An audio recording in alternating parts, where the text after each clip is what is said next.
G'day and welcome back to the channel. My name is Grant Frost and I'm an Australian musculoskeletal physiotherapist who's really passionate about better understanding the underlying root cause of common aches, pains and injuries. And in today's video, I want to talk to you about a somewhat controversial topic of why you should reconsider using ICE to treat your pain and injury. ICE and the R.I.C.E protocol as a whole may not only not be doing what we want it to do, but it could actually be slowing down your recovery process. And then towards the end of the video, I want to talk about 3 really basic techniques and focuses that you can rely on as a substitute to using an ice pack. So let's get into it. So right at the top, we need to acknowledge the controversy around not recommending the use of ice anymore. Because over the last 50 years, all we've told you to do is ice an acute injury. And when trying to better understand this conversation, it's important to touch on why we use an ice pack. You may recognize that the reason why we tend to use ice and the broader R.I.C.E protocol, rest, ice, compression, and elevation, typically to resolve 3 main components of being injured and sore. The first is we use ice for pain relief, to limit swelling, and to limit inflammation. We do this with the best intentions, of course, to try and help expedite how quickly we can get out of pain and on our road to recovery. But when we compare what needs to happen for your body to heal versus what ice is doing to that process, they don't actually line up. And this is because we've often looked at pain, swelling, and inflammation as negative side effects of being injured or hurt, but they're not. Pain, swelling, and inflammation are not only normal, but vital for you to get through to that healing stage of your recovery. As uncomfortable as pain tends to be, all pain is your brain and nervous system's perception of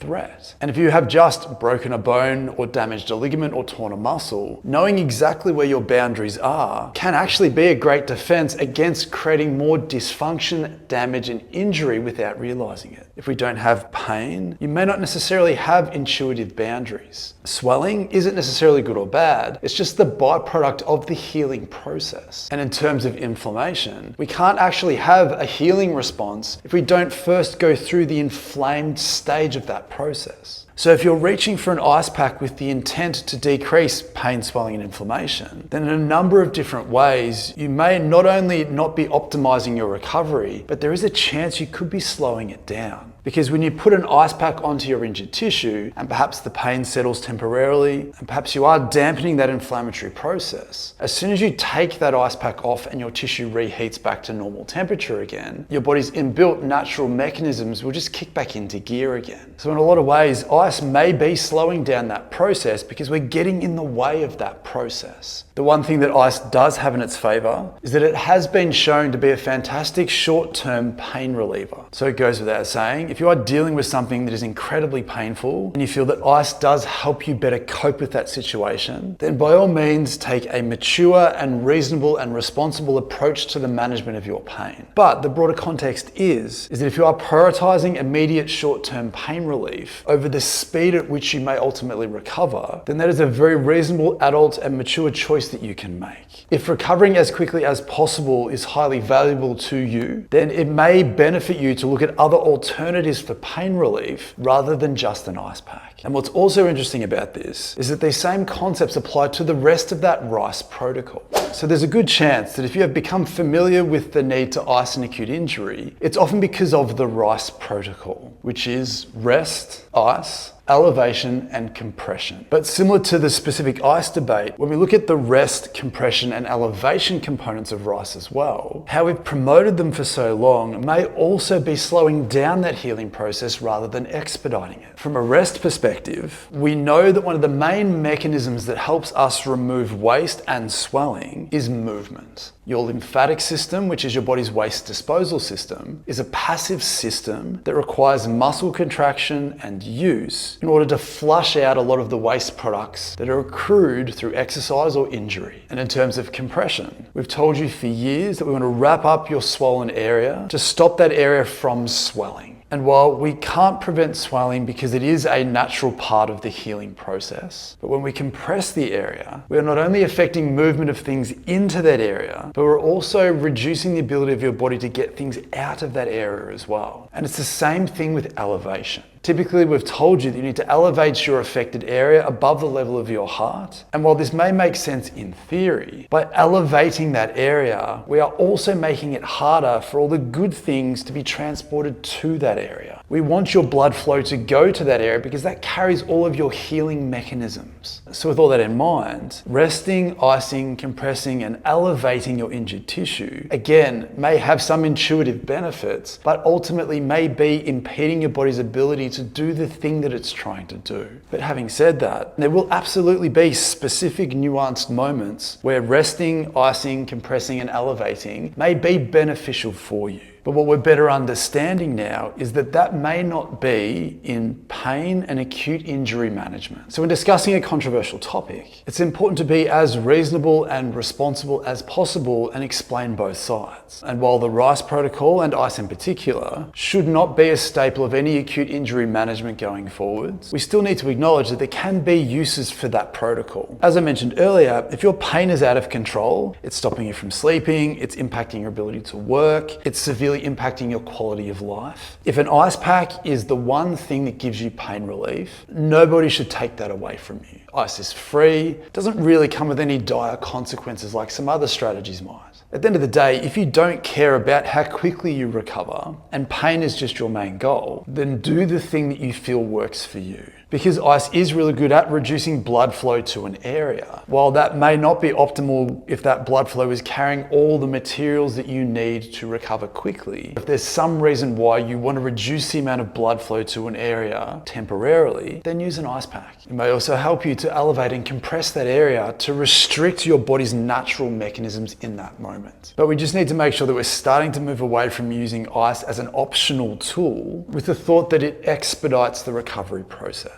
And if you are trying to optimize that recovery process, then it's really important that we just discuss some really simple things that you can try instead of ice that don't try and get in the way of what your body's trying to do, but helps facilitate and optimize that process so it happens as quickly as possible. So the first thing you can focus on instead of using an ice pack is something that we've already mentioned, and that is trying to find where your current pain-free active movement window is. Because your body is wired for movement, a lot of the physiological mechanisms that promote optimal healing require you to load and use your tissue. Now, obviously, it is a nuanced conversation if you have pain. The movement window of someone who has broken their leg is going to be vastly different to someone who has stubbed their toe. But we need to find whatever is meaningful for you at any given time to try and find as much ability to load and move your tissue responsibly and respectfully within whatever boundaries you have in terms of pain and discomfort as much as we can to promote optimal healing. Again, your lymphatic system, your body's ability to remove waste, is bootstrapped to the movement mechanisms in our body. And if you have broken your leg, just resting that leg on its own may still get you there, but it won't get you there as quickly, as optimally, or as completely as the person who finds what movement they can tolerate at any given time. And while that may be as little as just gentle toe scrunches for someone who's got a broken ankle or a broken leg, it can be using a crutch to make sure that you can find whatever weight-bearing capacity that you have that still allows you to get through your day without irritating your symptoms. Yes, if you've had surgery and we put you into a sling, it may be hard to move that if you've been told that you shouldn't. But if you have one injured part of your body but everything else feels good, there's no reason why you can't respectfully and responsibly find what movement is available to you above and below that area. Perhaps you can tense and relax the muscles, and while you're not necessarily moving that area, you are creating activity in the area. And if we're not trying to find where your pain-free, respectful movement window is, pain can persist longer thanks to swelling remaining in the area for longer. So any movement that you can find that helps you reduce that swelling and move that tissue better can have a positive influence on your pain.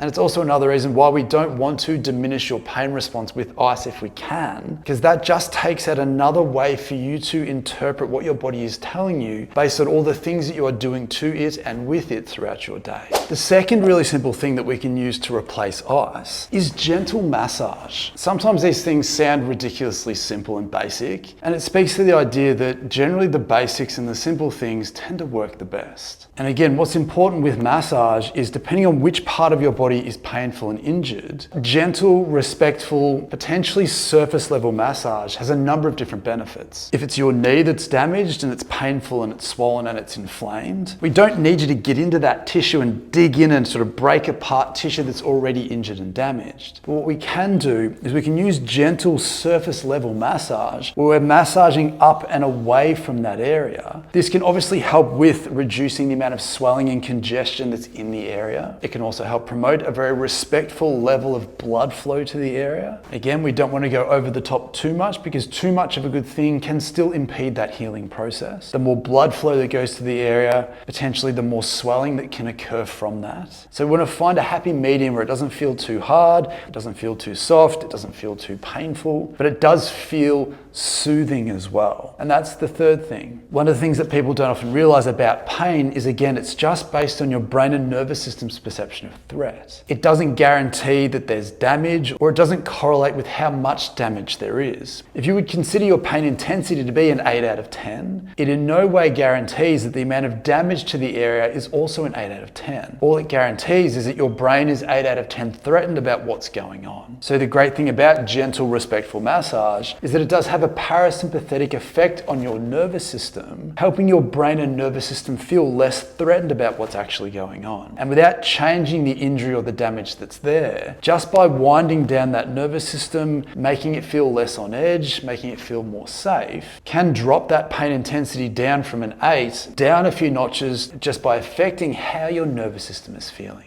A respectful massage leans into that idea that your body needs movement and use to flush out that dysfunction. So that swelling and painful part of the equation can greatly benefit from just a very gentle, respectful massage. And the third thing that we can turn to, which may sound a little counterintuitive based on what we've just discussed, is that we can potentially replace an ice pack with Voodoo Floss. And while the name Voodoo Floss does sound ridiculous, what Voodoo Floss is Voodoo Floss is just an elastic band with a little bit of tension that we can use to wrap up your affected and injured area. So let's just say that my ankle was sprained, it's swollen, it's painful, it's uncomfortable. By using Voodoo Floss to comfortably, again, and respectfully wrap up the area, making sure that you do a better job of it than I am at the moment. What this does is we can use strong, elastic, short-term compression coupled with pain-free, responsible, active movements to create an environment where we're shearing free any restrictions, but also the congestion as well. And the idea here is for about 2 or 3 minutes, we can comfortably wrap up your affected area, and then we can very gently take it through whatever pain-free, responsible range of motion you have at your disposal. If you've injured your lower leg and you have the ability to weight bear and again express whatever normal range of motion you have, then the elastic compression is really good at flushing out that congestion. And then after doing this for 2 to 3 minutes, when you take the band off again, you may find that it instantly moves a little bit better. It may look a little bit less swollen, and your pain may have improved. And like anything, you don't need the official Voodoo Floss. You can absolutely use a standard TheraBand as well. You just want something that provides you with a comfortable level of elastic compression that you can then apply movement to. We want to get in there, we want to use it therapeutically as an exercise, then put it away, get on with your day. But like everything in this video, there's nuance to your specific situation. How hard you go with something, how tight you use the band, how much movement is responsible for you compared to someone else will be different most likely. But it's understanding that we don't want to fear your pain. We definitely want to respect it, and we want to work within the boundaries that it currently gives us. But at the end of the day, we do want to start to move away from the use of ice in acute pain and injury management. It's always important to acknowledge that despite our best intentions, we've promoted the use of ice so much over the last 50 years. Turn on any major sporting event and you will absolutely see a freshly injured athlete walking around with an ice pack. But I would expect in the next 10 to 15 years that becomes less and less prominent, especially if recovering faster and more complete is the end goal. So let me know in the comments down below, what are your thoughts on an ice pack? If you found this video helpful and insightful, please consider leaving a like on the video and subscribe to the channel if you want more information like this from me. But as always, I genuinely hope that was helpful and hope to see you next time.